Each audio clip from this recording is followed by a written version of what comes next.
Hi, I'm Eileen Roach, and welcome to today's show, or today's episode of Between Friends. Oh my gosh, we are going to have a whole lot of fun. Yep, this is an M&M candy wrapper that we turned into an in the hoop bag. It is so much fun and easy to do.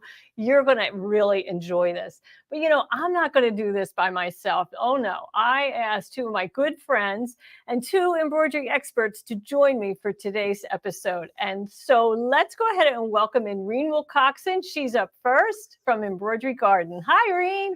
Hi, Eileen. How are you? I'm doing really well. You know, this bag is one of your designs. And I'm sure you recognized it right away, right? Oh yeah. It's those are so much fun to make. There are so many different bags out there that is just they're just so much fun. And it's the right time of year. Halloween, if you go into your grocery store here in the US, you're going to find all sizes of candy bags, right? Right. And I was just at the store today and there's some really cute ones out. Yeah. And so, you know, we have another friend, Sue Brown from OML Embroidery. So let's go ahead and bring in Sue. Hi, Sue. Hello. I'm jealous that you guys can get big candy bags. I'm going to have to start looking because I want to make one of those. This is why I haven't, because our candy bags are like this. And that's not going to make a big enough one. No, but well, I'm going to show you how you can add some fabric to make it bigger because, you know, sometimes your favorite candy doesn't come in a big size, but you need a bigger bag. I'm so excited. You're up in Canada, right? What part of Canada are you in? Ontario. Ontario. Yeah. So, Toronto, Windsor, in between there, close to Windsor. So right. And not far from the US border, right? Just about an hour. About an hour. That's what I thought. Okay. Yep. And yeah, well, it's already Halloween down here, you know, Sue. It's a huge holiday. It's becoming equal to Christmas, I think, in the US. How about in Canada? Is it as popular up there? Just starting. It's starting to get a little bit less each year, but I was able to buy my yearly Halloween pajama set and socks for the girls. So it's still going. It's still going. That's fun. That's this year. Yeah, that's fun. Well, gosh, we had people joining in from all over. Here's the Las Vegas Sew Girl, Lisa Knight. She says, oh, these are so much fun. She made them last year for her grandkids. Yeah, I mean, I didn't come up with this idea, that's for sure. But I just thought this would be a fun thing to do on Facebook. Reen, you've already made some in previous years. I've made quite a few. I mean, but look how cute the designs are on the bags, you know. It's just... And I also have an M&M one too, like you do. Everybody loves M&Ms. There is a problem though. You eat the candy that comes in the bags. That's the problem. Right. I know. No problem. I have Ziploc bags now of, you know, M&Ms, the minis, the big ones, all of that. So that's a good excuse. But somebody in here said earlier, who needs an excuse to buy M&Ms? I agree. True. That's what I was saying. I can eat them all. It's for work, you know. It's work. Yeah. And some of our friends, Kaola T Creations, she says she uses candy and chip bags, you know, like potato chips, Doritos, popcorn, maybe, whatever, you know. But you're not limited. You're really not limited into what to use. You're just going to turn it into fabric, right? That's right. Yeah. Okay. So we do have some tips for you. So we could go ahead and get started on those tips. So first off, we talked about that today's episode would be called Sweet Success in the Hoop. And, you know, true to life, that's exactly what we're going to make it is sweet. And we're going to start with something sweet, like a bag of M&Ms. But number one is you're going to need 3 sweet things. These sweet things. You're going to need an in the hoop design tool, a really great tool, and of course, fabric. And that fabric is going to be your candy bag. So the in the hoop design is Reen Wilcoxson's of the Embroidery Gardens in the hoop zipper bag. Now, $29.99. Do you just get one bag, Reen? Tell me. No, you get actually 11 bags are in the set. And Wow. Actually, there are really 22. I did kind of repeat some of the bags without stippling. There's a stipple quilt pattern on the front of the bag. Some people don't have software or the ability to, remove that. So I chose to put in some plain bags. There are square bags, 4x4, 5x5, 6x6, 7x7, 8x8, 9.5 by 9.5, and then all the rectangular sizes are included in there also. There's also a very important thing inside the bag. And what it is when it stitches down the zipper, it actually makes a little line that comes down that's a centering mark. And that centering mark is very, very helpful, whether you are centering, a motif on a piece of fabric or you're trying to center your candy bag in there. It's very, very helpful. So the bags are used for many, many things. And I have an example of that stitched out, and then I have an example of it stitched out and I didn't use it, and how I should have paid attention. So, it's there for a reason, right? Right. Well, you're getting some real kudos here about like best bag ever from Valerie Brown, best bag set ever, I should say. And boy, I've made, I don't know, a dozen or more of these bags from your collection, and it is really, really easy. So, your instructions, I always say you have terrific instructions. It's very well laid out. Yeah. You assign a letter to each of the pieces that one needs to prepare to make the bag. The lining sections, the batting, and the outer fabric. Right. And by assigning a letter, sometimes we get so busy and we cut all these pieces and now they're in a pile and it's like, oh, what's just what? But you can put a little Post-it note on each one and remind yourself, this is A, this is B, this is C, so you don't get confused. I like that. Right. Especially a lot of people like to cut out multiples at one time. So, you can keep everything together. Right. Like I did, yesterday. So it was good to have all that together. Okay. So in addition to the sweet thing of the in the hoop design, you're going to need a sweet tool, and that's our hoop and press pads. Now, Reen, you're really the genius behind these. Yeah, I created them. I thought of them. That's because I do a lot of in the hoop designs. And when you do in the hoop designs, you have to work on the backside of the hoop quite a bit. And I needed support underneath the hoop when the hoop gets turned over. That's how the hoop and press pad came about. And I think we're going to be showing you several different ways of using these hoop and press pads.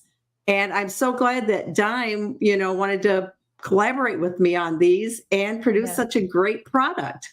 Right. And we have them in multiple sizes, and we'll kind of show you the sizes that are available in a little while. And we'll give you a hint about what's coming up in the future. But the last thing that we're going to need is some pretty sweet fabric, right? Definitely.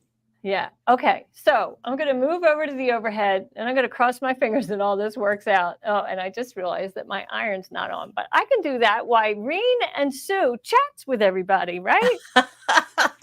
Yeah, let's see what's going on. We've got Vicky here, and I love the ironing pads. I use mine all the time for everything. Like they literally sit out on my desk. I don't even put them away. They are fantastic. Yeah, everyone should have them. It's really I use mine all the time too. And we are going to show you different ways to use them, not just for in the hoop design. So they're pretty versatile. Yes, I use them for small ironing. I have a small little craft iron. Instead of hauling out the big stuff and the big iron, you can just do smaller, and it makes everything so much better because you actually iron it. Right. And sometimes when you're working in the hoop, you can't use your big iron because it's too big for the hoop, right? Right. Definitely. Okay, so I started with peanut M&Ms, right? And ate all of them. So then I had to move to the minis. But these bags, now this is the family size. You can see I've already torn that off. But here in the US, that's about 16 ounces. Please don't eat them all one sitting. They'll make you sick. But in little bits, they're good. So now we got to cut the bag apart. Now, when you get your bag, you'll notice this is heat sealed here. So I can't pull that apart. I have to actually trim that off. And I'm just going to take a pair of scissors and do that. You could use a rotary cutter, but and it doesn't have to be perfect. You can always clean this up later. And here you'll see there we go. We can pull it apart a little bit. Now, depending on, look, see, we still have an M&M. Depending on, how much you need, you may want to keep this all in one piece after you cut open the other side, or you'll just cut out the front. It's your choice. And you were talking about fussy cutting earlier, Reen. So tell us a little bit about that. Well, all bags are different. They're different sizes. They have different graphics on them. And what I like to do is print out a template of the bag that I'm making. And then that way I can kind of use that to fussy cut my bag. When I do bags, I kind of pay attention to the graphics. I don't want an important part like to get folded under the seam. So I just kind of like to, use a template and kind of fussy cut the bags. Yeah.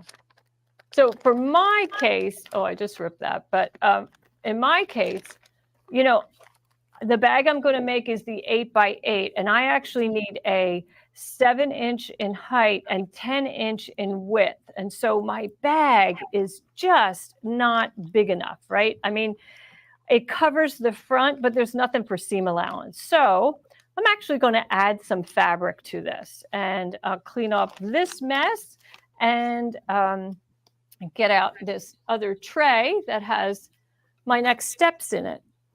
And let's see.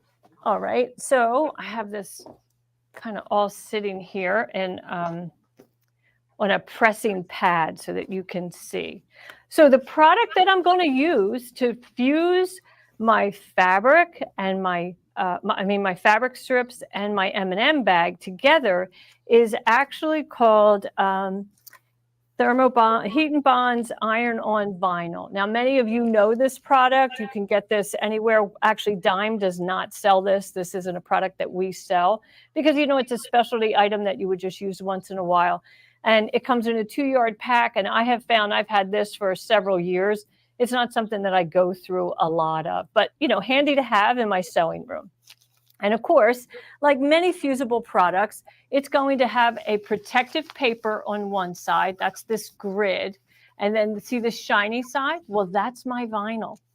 And I want to make sure that I have, that I'm making a piece that's big enough for the section that I need. And I need 10 inches.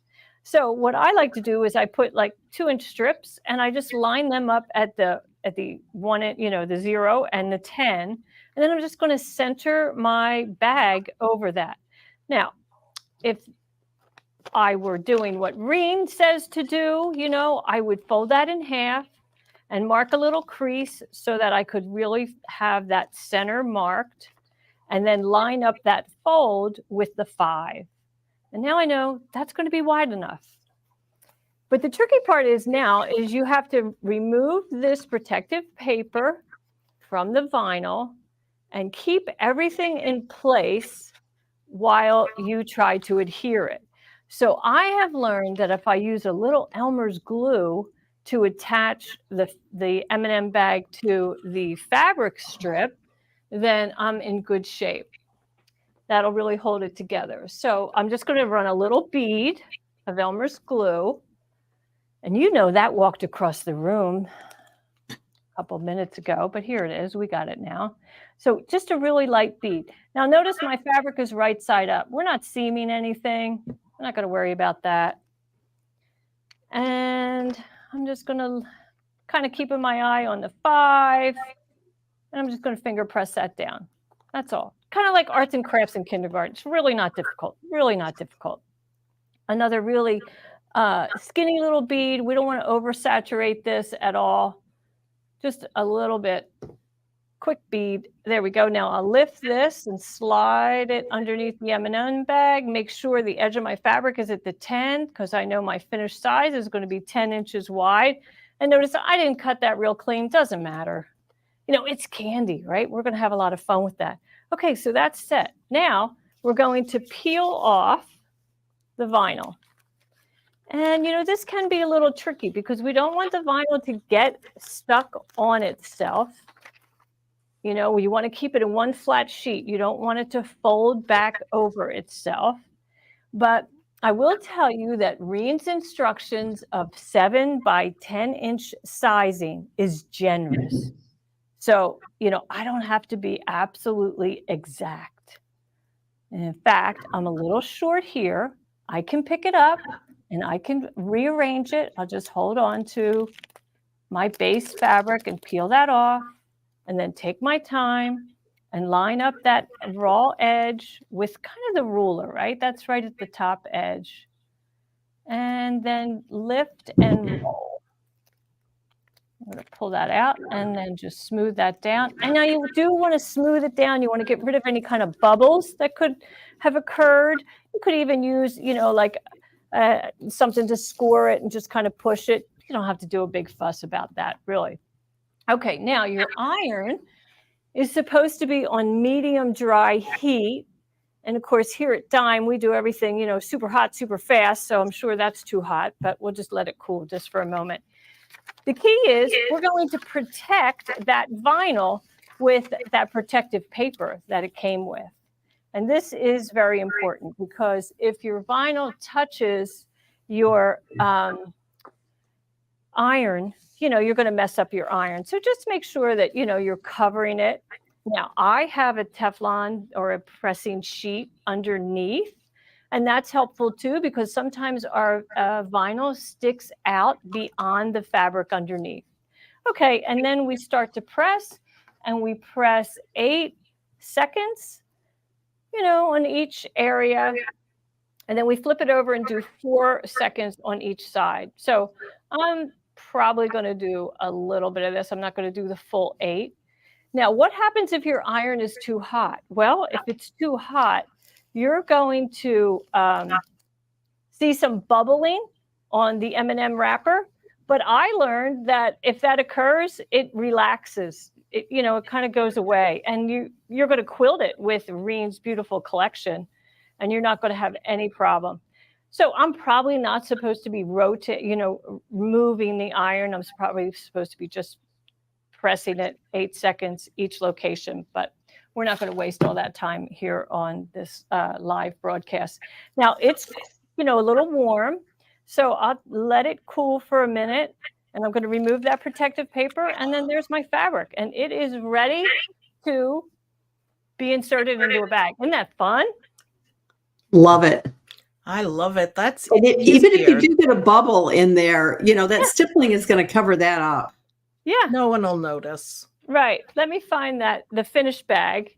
I didn't have any bubbling in this one, but you know, when you do add the stippling, you're going to be adding texture. So it's doing it for you anyway, right?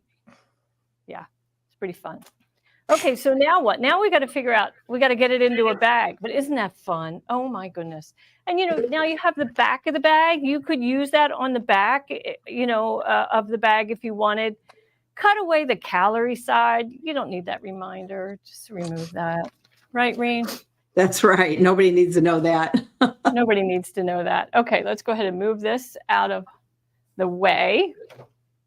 And then we'll come into the next step. Oh yeah, now here I could show you Reen's, okay, so let's see, I'll bring this up a little bit to the camera.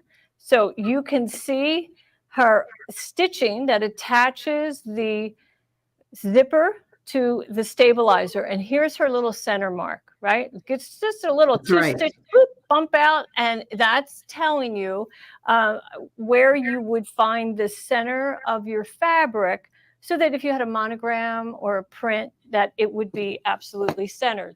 And I think I have a sample that's not centered. Oh, of course I do.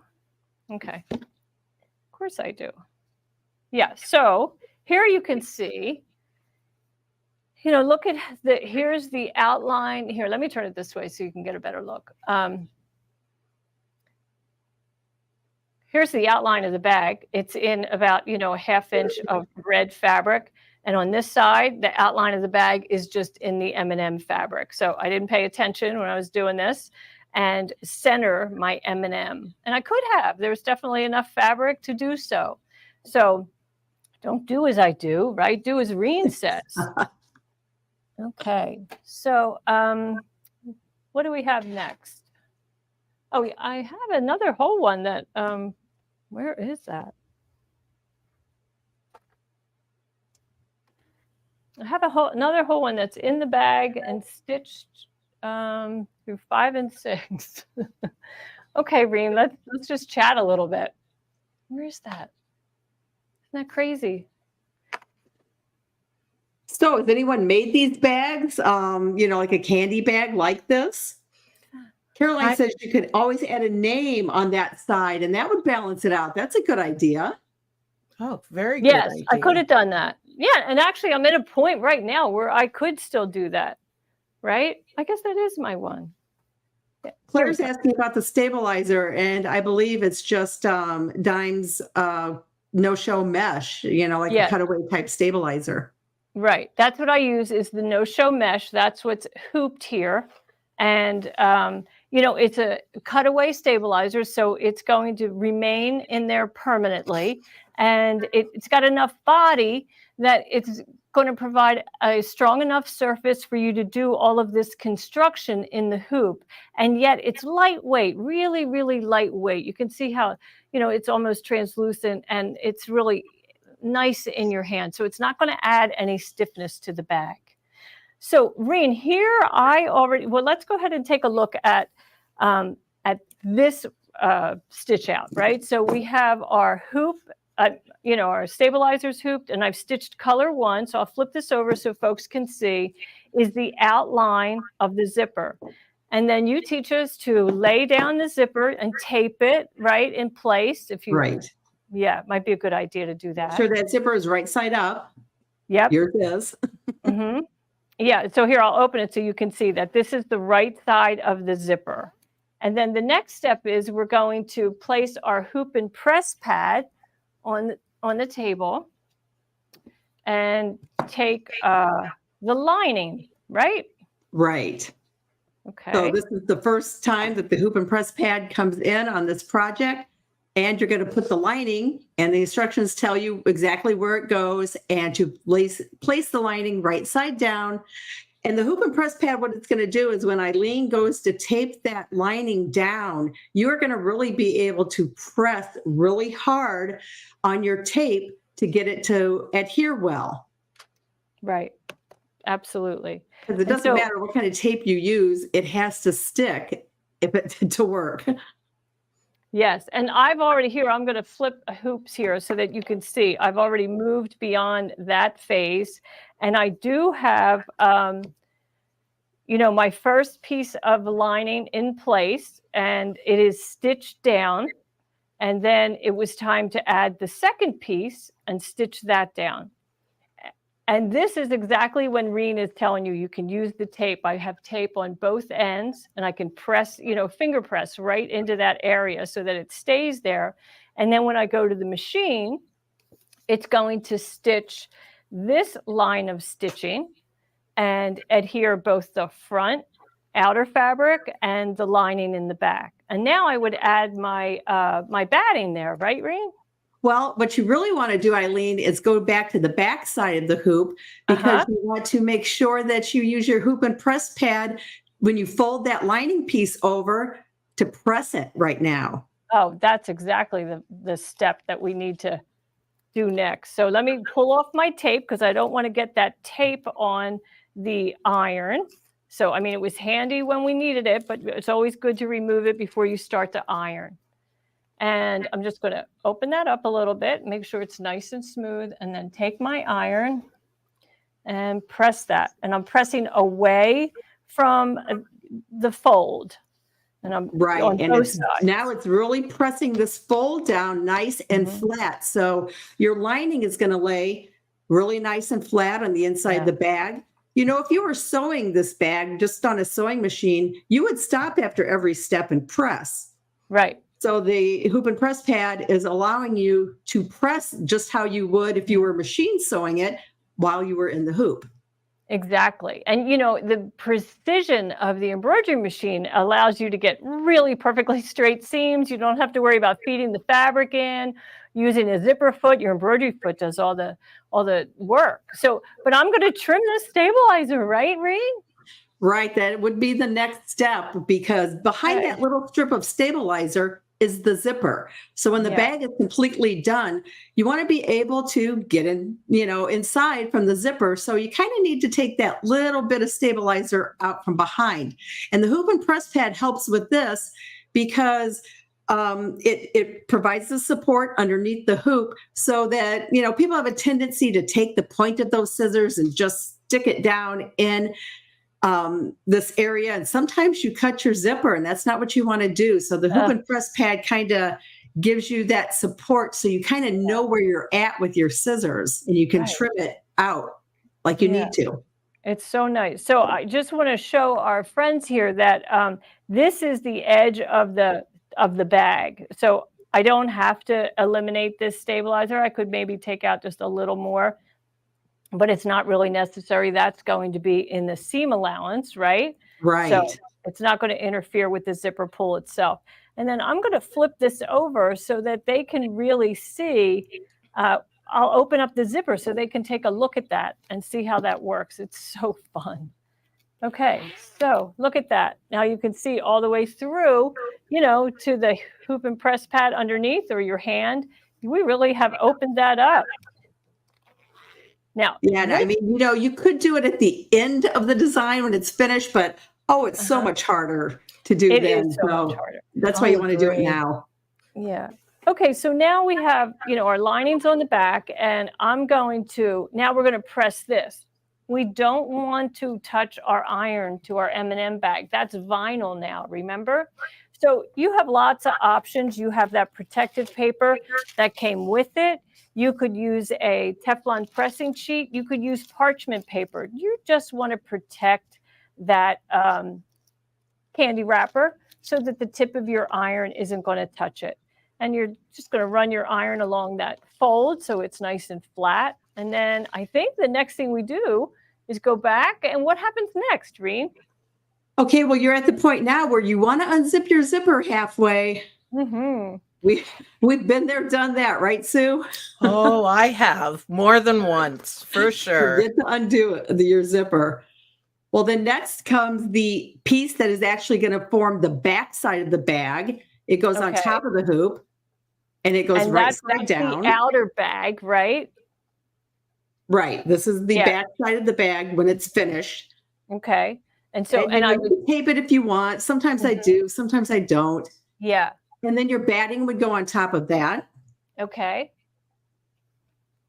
And then your next step just stitches a short line. It attaches these pieces, but it's kind of what does the magic with the bag, so that when it's done, it's all trimmed. You go to turn it, that you have a bag when it's finished that's completely lined with no raw edges inside. Right. So it just does a line kind of where Eileen is pointing to. Yeah, right here. And then we add the lining to the back, right? Right. Then you go over to the back side, which you can use the hoop and press pad again, and put your lining right side down on the back side of the hoop. Yep. Here's my lining. Okay, we put that right sides together. And then, you want to tape that down, because you know how it is when you go to pick your hoop up to go take it to the machine, something falls off or it slips. You've probably had that happen too, Sue, right? Oh, yes, I have, for sure. That corner slipped up and it got stitched down. And right. And, you know, I often at this point, I put my hand underneath the hoop and press pad, and then I just flip the whole thing. And then when I'm moving to the machine, I often use my Monster Hoop Shield to kind of, because I got a lot going on there now, right? So I'll move it over to the machine with this device, just this plastic shield, and then attach it to the machine, and my last stitch, everything comes out perfect. And then you have this bag. Yeah, then after, it comes out, all you do is have to trim it. There are instructions for trimming, and then you do the turning process, and it's done. Yeah. Interesting comment here from Creative Appliques. She says, oh, I hope they aren't your fabric scissors, Eileen. Well, actually, they are my fabric scissors because no-show mesh is fabric. It's not paper, it's not stabilizer, so I don't have to worry about, damaging my scissors with cutting that. So, and so lots of people were wondering about that. Oh my goodness, that's so funny. How about that? Yeah, but I understand that we want to keep our scissors, clean and pristine and sharp. And by using scissors only for fabrics is one method to do that. And then, having paper scissors. And, working here at Dime, we're a company, right? We're an office. We have a lot of people here who don't sew at all. So they kind of look at us like, really? There's fabric scissors? Yeah, they pretty much say that one time, right? Nice. They learn. Yeah. Okay. Well, those bags are so much fun. They really are. Some people have said that they've just had such a blast making your bags. Like Natalie Bush said in 2019, she took a class and did those bags. She did her first zipper in the hoop bag. And, it was so much fun. And, you can do these at home for sure. Anybody can do them. Oh, yeah. So now let's talk about the zipper, right? There are some rules about that. You got to have a longer zipper than the bag for sure. Right. Mm-hmm. No metal teeth. Yes. It has to be, nylon teeth. They do make zippers now that have a faux metal look, is what they call them. And they look like they're metal, but they aren't. They are still nylon. They're really cool. In my designs, the zipper goes right side up. Keep that in mind, and don't forget to unzip it. And zippers, most of my designs are made for number 3 zippers. And, there are number 5 zippers, which are popular, but there's a difference. Number 5s are a little bit wider. The teeth are bigger. I've done videos before about how you can use a number 5 in my number 3 placements. But, you just got to be careful. Just keep some things in mind. Yes. And so when she's talking about that they're wider, it's the zipper tape that's wider, and the teeth can be also, but it is really all about that tape. So when you're doing like a handbag, maybe with vinyl and foam and lining, maybe interfacing, those generous tapes of a number 5 are really helpful. But for these bags, these are beautiful cotton fabrics. Yes, you're using batting. You might be using our Sewing shaped foam, but you can cut it the right size so that those foam and batting pieces are not in the seam allowance, right? Right. I do that a lot too. And a lot of my instructions tell you when you are getting, your bag is done and it's out of the hoop and you start trimming, the first thing I do is trim away the batting or the foam close to those stitch lines, because it does keep it out of the seam allowance, and it makes your corners push out so much nicer. It does. It does. And I didn't do that on my finished sample. I didn't. As you can see, it's kind of round, kind of, soft and friendly like that. But on this one in the hoop, that's in process right now, I'll just peel this back. You can see, if you would go to the overhead cam, you can see where there isn't even any batting in the seam at all. I trimmed that down nice and close because I wanted a nice sharp corner instead of this kind of rounded look that was the result of not trimming it properly prior to the seaming. So that's the key. If you want nice sharp corners, trim before you add your outer fabric, and it just makes it so easy to do.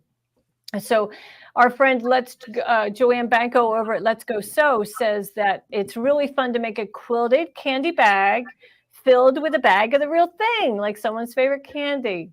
It's nice. It's a great idea. It is, especially for those people who are hard to buy for. You feel like they have everything, but you'd like to give them something. It is really nice. It is really nice. Let's, and it's coming up on Christmas, so lots of fun ideas there for gift making. So What else can you do with those hoop and press pads, Reen? Well, they are great for applique. A lot of people don't realize that applique, it's best if you press it from the back side. I've got a little sample here if you want to see. Okay, sure. I'd love to see All right, it. so I'll go ahead and change my camera. So I've done, a little bit of an applique design here. And so the process, everyone knows the process for applique. This is the placement line, this inner line here. After you've got that done, you're going to place your applique fabric. And I've got it prepared already with the Fuse Me, Dimes Fuse Me, their applique adhesive here. Here's a little tip too. Sometimes, you got to pull this off before you put it down, and it gets a little hard. Sometimes I kind of mess up the edge picking at it. I take a straight pin and just kind of score it. And then I can easily pull the paper off. Well, I did earlier. Here it goes. Get the paper off. There you go. Then you're going to place your applique fabric down over your placement. It's going to stitch the tack down. Okay. And then this is where, you would trim. And I can, kind of quickly trim this. But after you trim, and this is where I personally like to press it.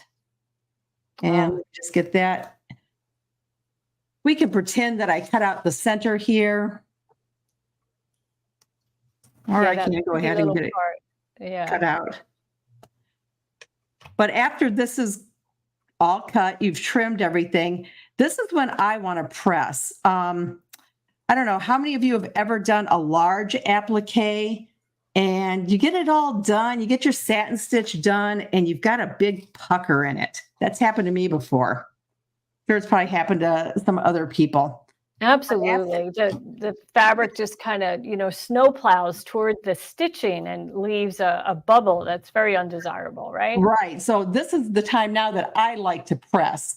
And so what I do is I have my hoop and press pad, turn the hoop over, and then I take my iron.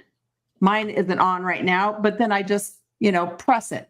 I'm not ironing it back and forth. I'm just pressing it down. And the reason you want to press applique from the back side is because right here underneath your stabilizer, you now have your fusible, because you took your fusible and that was on your fabric, and it's actually like this underneath here. So here's your fusible, here's your iron. It's drawing the heat is drawing the fusible up into your base fabric. And a lot of times on the front side, like especially with this sample, I don't want to touch my iron. This is that Aurora vinyl, and I don't want to touch my iron onto the front of it. So I want to press from the back side, to protect that. And it gives you such a clean finish, and it doesn't crush any satin stitches that are already down. Sometimes you already have some elements stitched down, right? Right. So this one had already been pressed prior to the satin stitches. So yeah, I don't want to come back and, stick my iron over it. You always want to press from the back, and with the support of the hoop and press pad underneath there, you can press down with your iron and you're not disturbing your stabilizer or anything. Yeah. Oh, I love that. It's such a cute block, Reen. I love the Halloween theme that you jumped in with. That's super fun. Yeah, I did that all in cut and stitch real quick. Really quick. So, hey, we have a couple of questions. Elizabeth Culver wants to know, are the hoop and press pads specific to the brand of machine? They're specific to the size of the hoop, and we're going to go over that in just a few minutes. So if you'd stay tuned, Elizabeth, that would be great. And then we have a couple of folks who said, are we going to be able to watch the beginning? They just joined us. So absolutely, you can, this live episode will be on both YouTube and Facebook pretty much forever. So you can always go back and watch the replay, right? So that's the great thing about these. You can keep watching them over and over. I know, really, it is awesome. And so Ruth Sokol wanted to say, hey, so do you sew the side seams that don't show? So let's go back to that overhead cam. And if you were here in the beginning, Ruth, maybe you remember that I fused that vinyl. And so that's not made by anybody here at Dime. That's a heat and bond product. And it's a fusible vinyl that you apply to the right side of fabric, and it turns it into a water resistant material. And so I did not have to sew my M&M bag to my red fabric. I just layered the red fabric underneath the M&M fabric. And then when I fused that vinyl on it, it all became one piece. And, I did not center this properly. And if I had centered it properly, then you wouldn't see any of that red fabric. But if it had red fabric on the sides, it'd be okay too. It's just a decorative element, right? So I think maybe hoping that. And the way Eileen did it, you don't need to sew the fabric to the edge of that candy bag because the candy bag doesn't fray. Right, it doesn't fray at all. And we're going to have batting and lining fabric inside the bag, so that red fabric, if it frays, it's going to happen inside. It'll never be an issue, right? That's right. Yeah. Okay. Let's see. Just checking some of these questions, and we have lots of people who say never make a mistake. Elizabeth says it's a design element. Absolutely, absolutely. And so Marianne Gardner wants to know, can you embroider on the bag? Well, that's a good question. You can quilt on the bag. I guess you can embroider. I haven't tried. Have you tried, Reen? I would think you can, but I think the whole idea of the candy bag is that graphic of the bag to be, the focal point.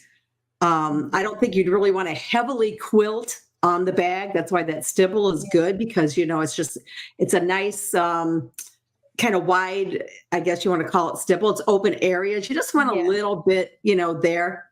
You wouldn't even have to stipple if you didn't want to. Right. You don't have to. It's fine as just a standalone fabric. But know that the more holes you put in it, the less water resistant it's going to become, right? It's true. It's vinyl. It's probably not going to close up. So just, something to consider. But, these are fun bags. And you got to eat the M&Ms. It's all good. It's all good. It's all good. Okay. So let's see. What do we have next? So let me see. Well, they are on sale this week. Obviously, the hoop and press pads, and they come in multiple sizes. So as you can see, there's like 3 stacks there. Some are oval. They're for our Bernina users, those oval hoops that they have. Now, the hoop and press pads work on standard embroidery hoops. They don't work on monster hoop because they're too tall. So these are only for your standard embroidery hoop. And let's take a look on how to buy. So before we do that, I kind of want to show you the difference in using the Bernina hoop and press pads because they're oval and because of the unique nature of a Bernina standard hoop has a attachment that's rather tall, and some of the hoops also have a wheel that's rather tall. So let's take a look at this video. Stack it on top of the other 2, and then place your small. The hoop and press pad Bernina bundle works as a trio, and you'll use all 3 when using your different hoops. For the small oval, just take the small pad and stack it on top of the other 2, and then place your small oval hoop on top of that pad, and then you can apply heat or tape, whatever your task is, to the wrong side of the hoop. When using the midi hoop, you'll just flip the pad so that the midi pad is now on top of the stack, and then place the hoop wrong side up, and the attachment and the wheel will be elevated so that you can apply pressure to the back of the hoop. When using the largest hoop and press pad, place it on top of the other 2 hoop and press pads. Take your hooped fabric and place it right side down, and then you can apply heat or pressure to the back of the hoop confident that your hoop is secured on the hoop and press pad. When using the hoop and press pad in the Bernina small oval, insert the hoop and press pad with the wool side down, flip the hoop over, and place it on a table, extending the attachment off the edge of the table. And then simply apply heat with your iron to the wrong side of the hoop. Okay, so, they're just a little unique in the sense that their hoops have a different structure than many other common standard hoops, right? Right. So we do have some questions. I did want to share Melody Hermance's tip, and she uses the vinyl on the lining to make makeup bags. Love that idea. Great idea. Awesome. Yeah. And Ann Philbeck wants to know, can you use the hoop and press pads for ironing fabric? Absolutely. Right. They're great just to have by your machine if you're like a quilter or something, or you're doing in the hoop blocks. Just keep it by your machine, and you don't have to get up and go over to your ironing station and come back. Yes, and it really saves some steps. And the beauty is, they are wool, they're 100% wool, but one side has a non-slip surface on it. So when it's sitting at your machine, next to your machine, and you're pressing really quickly, you don't have to worry about it scooting it off on, your slick work surface, right? Right. Yeah, which happens a lot. So let's see. So Sandy Wooten wants to know, where is the In the Hoop design? Well, you can find that over at www.embroiderygarden.com, and that is Reen's zippered bag set. So you'll find all of those embroidery designs for purchase over on her website. And let's see. Okay, so the next thing we want to do is I want to show you how to buy them. So I'm just going to flip over to our website because they come in some bundles. Here we have the standard hoop bundle, and I'm going to scroll down so you can see in this bundle, it comes with 4 hoops, 5x7, 6x10, 8x8, and 8x12, and they fit most Baby Lock and Brother. Well, they fit Baby Lock and Brother hoops and many other hoops. The exact measurement of the wool pad is also listed there on the website. So we encourage you to measure your hoop if you don't know if these will fit, and make sure that your hoop is a little bit larger than the size listed. Now, how else can you buy? That's the standard hoop bundle. You can buy the Baby Lock and Brother individual pads if you'd like. You can buy the small oval hoop for Bernina users as a single purchase, so just one. Or if you are if you have the larger hoops, then you need to buy the bundle for Bernina, which is the oval, and that has all 3 sizes in it. And that's so that you can do that stacking that I showed you, because they do not work, the hoop and press pads, with the midi hoop by itself. You need to use all 3 hoop and press pads to elevate it to accommodate the Bernina midi and maxi hoops, okay? So that's just some clarification. And then we do have a multi-needle bundle that has 3 hoops in it. And that is the 5x7, the 8x12, and the 8x8. So I think there's something for everyone there. And, just take time to make sure you're making the right purchase for your machine that you have, and you will be in good shape. So let's see. Yeah, let's see. Brenda says she has the Brother PE 800. She uses the smaller hoop a lot, and she uses that a bunch. So that's a small hoop, and definitely like for applique and so forth, you would probably use that. So you can, Brenda, you can read the chart on the website to see if that will fit yours, and that goes in the 5x7. So let's see. Okay. So the next thing that we have up is what's coming up next. Well, Reen, why don't you tell me what's going on with you? Do you have anything new happening at Embroidery Garden that we need to know about? Well, right now I'm just kind of, in Halloween mode, doing some things. I've been doing lots of demos myself, doing lots of lives, trying to build, the audience like, we all do here. Sure. One thing I did want to mention that we didn't get to, another use for the hoop and press pads is when you are removing stitches. Yes, you're right. Gosh, something I do all the time. So, they are great to remove stitches. Yeah.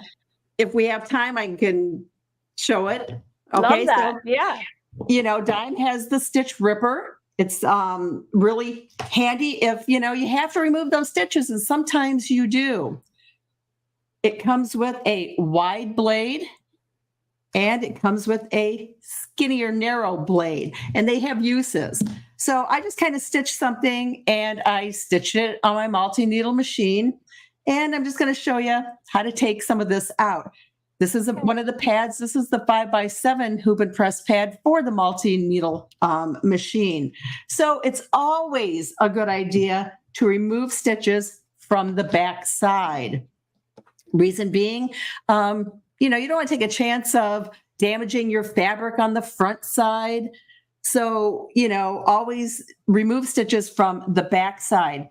And I think it's good, keep it in the hoop if you can. If you notice your mistake while you're in the hoop, leave your hoop on.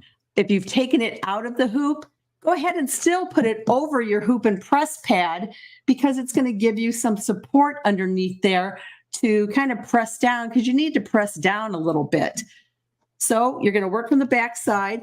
The wider blade is made to work in areas where there is fill. So go ahead and turn it on and, just kind of start pressing down and kind of moving it back and forth to, get into those stitches. And I'll just do a little area here. Actually, this one might be good to use the smaller blade on, since my design is kind of little. And to change the blade, you just pop this one off and pop the smaller one on.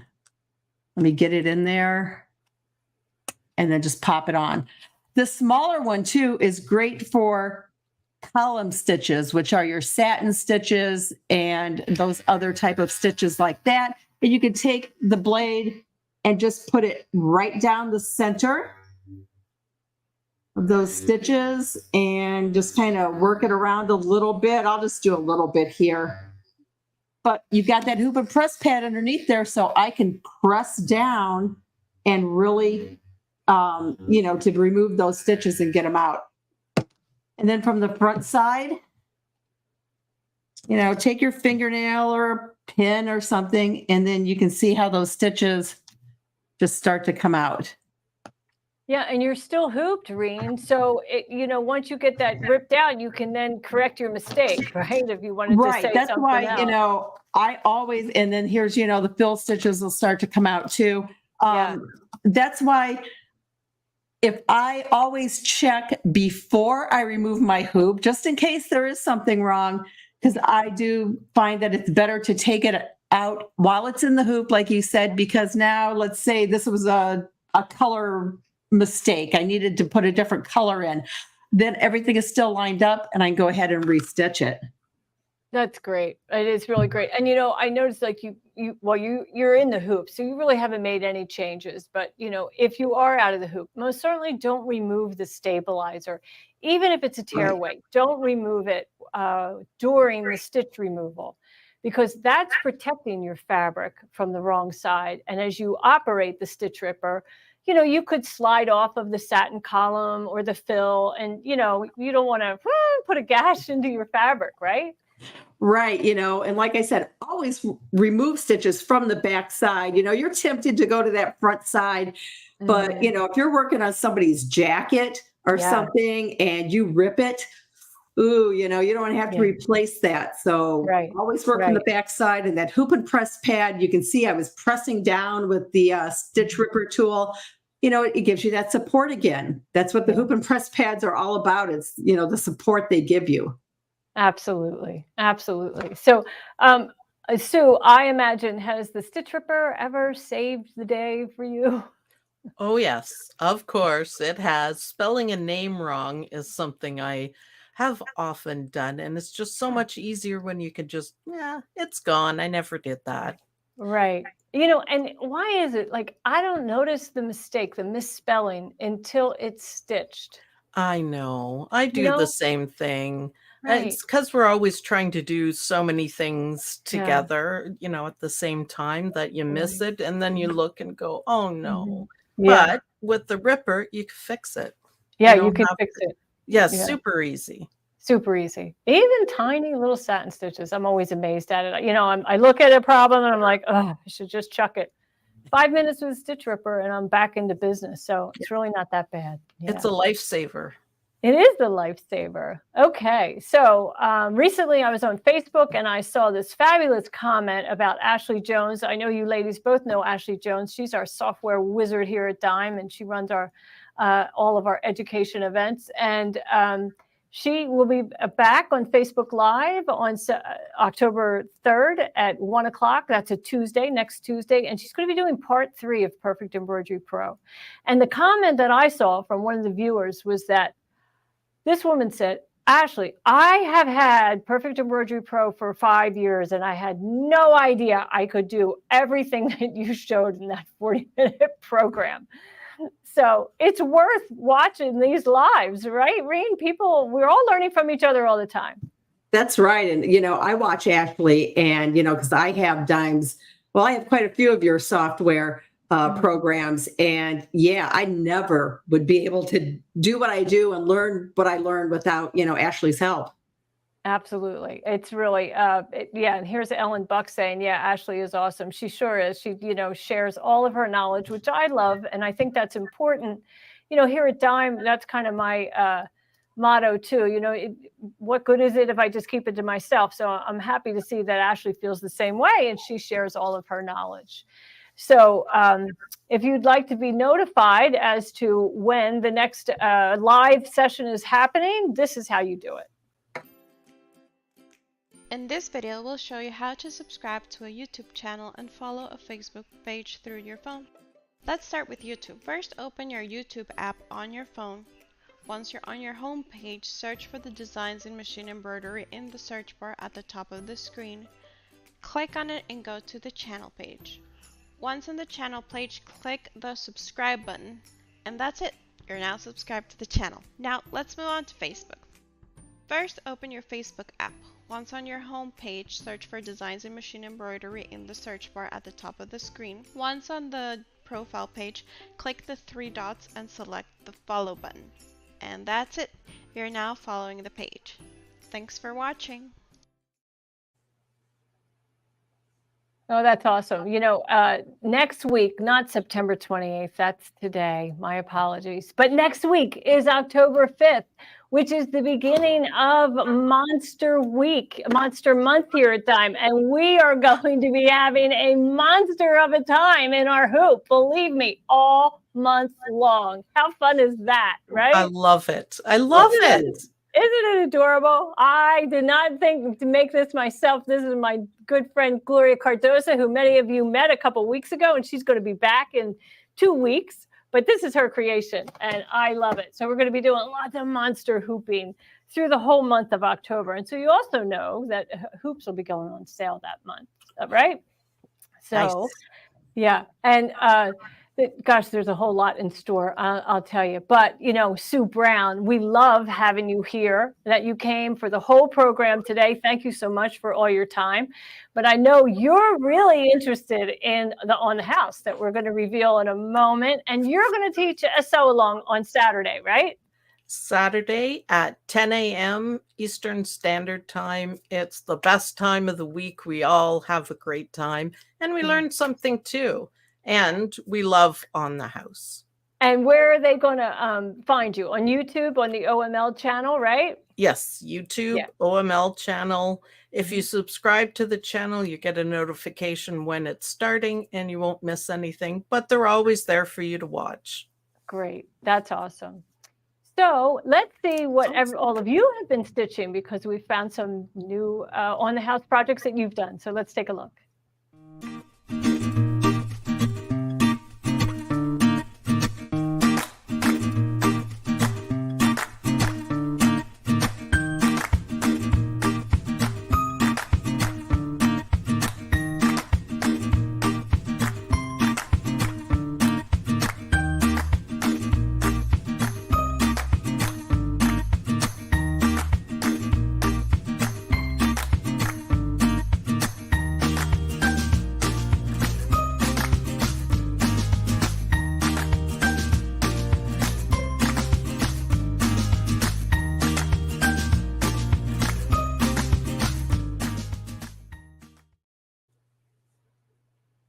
And if we didn't see yours, maybe that's because you're not tagging your photos and uploading them to share to all of the On the House followers. So this is how you do that. We would love to see any creations you all make with our free On the House designs. To do that, we have to be able to find your designs first. Go to Facebook and create a new post for your latest project. Make sure that your post is set to public view and add a quick description and photo of what you've made. Now the important part, adding your hashtags. You're going to want to use hashtag On the House, hashtag Dime Sew Along, and hashtag Exquisite Thread. And that's it. Now you can click post.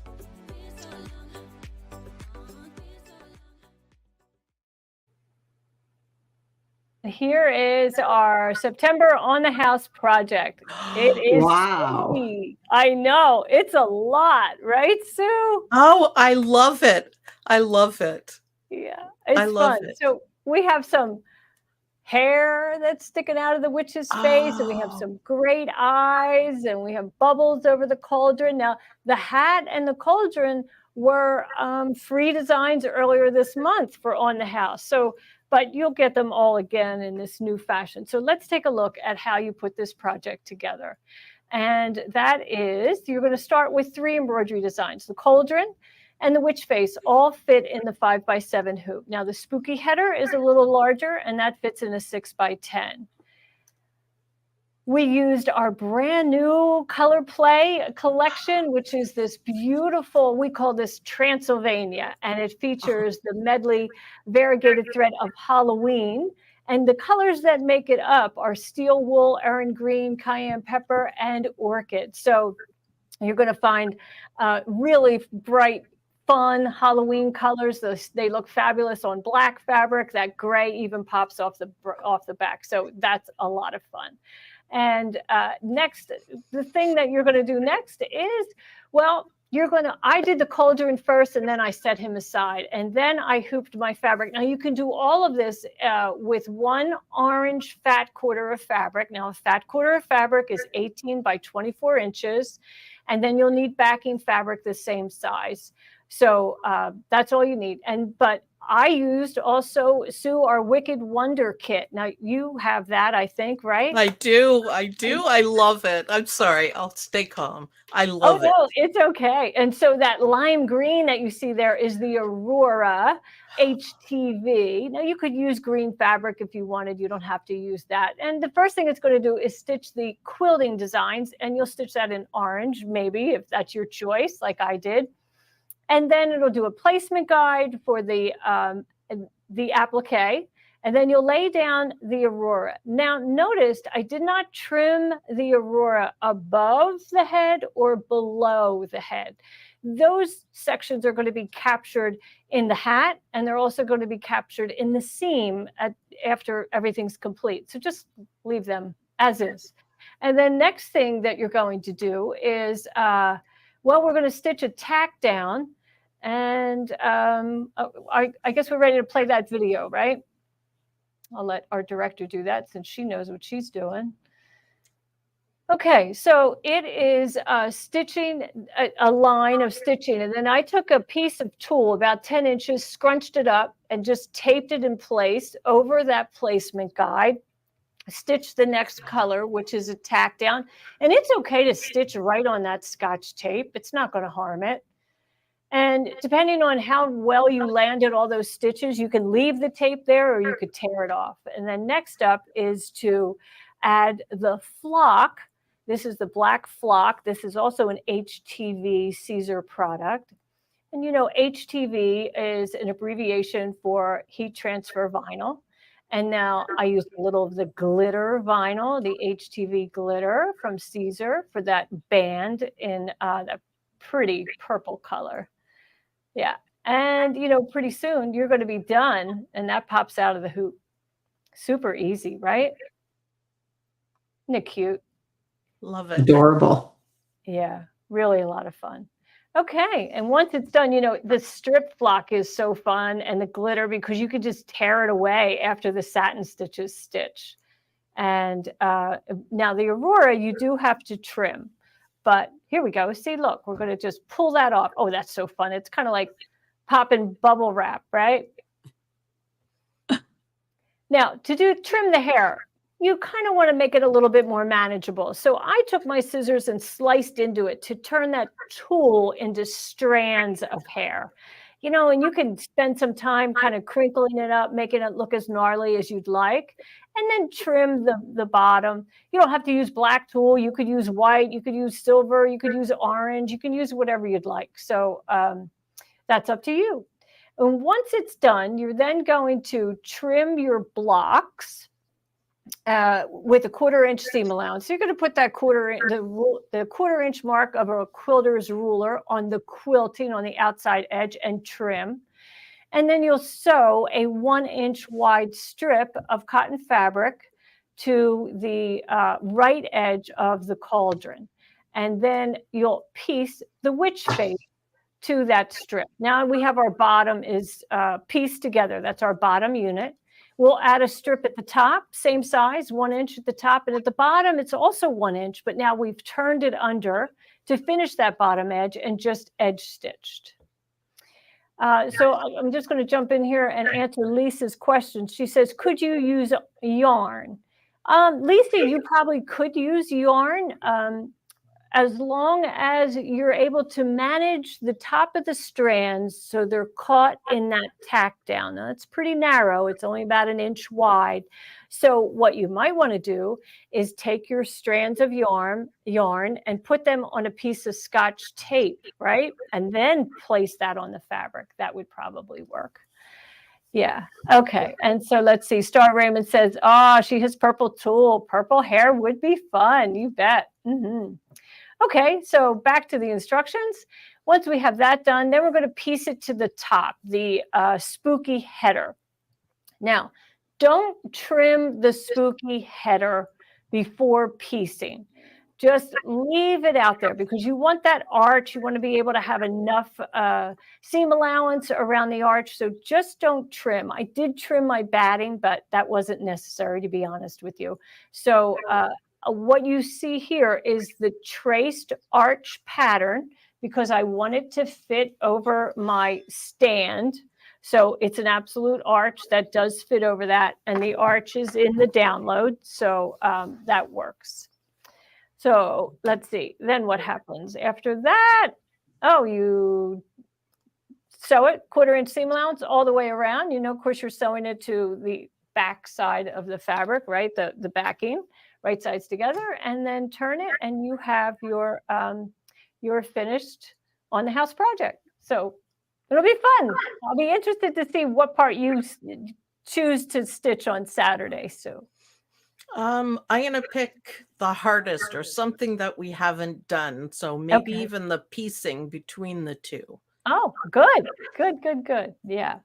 So all of the hoops are, all of the hoop and press pads are on sale this week. You get free shipping on orders of 75 or more.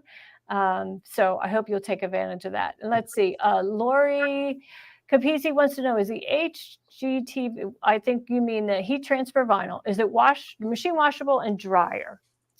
I think so, right, Reen? You can put that, I like to turn the garments wrong side out. Right. Yeah, it is washable. And I think you might want to dry it on low. We'd have to ask Stephanie for sure.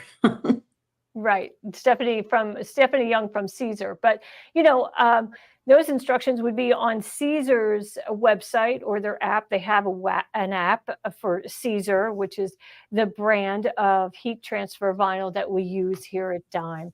And just follow their instructions and you'll have great success.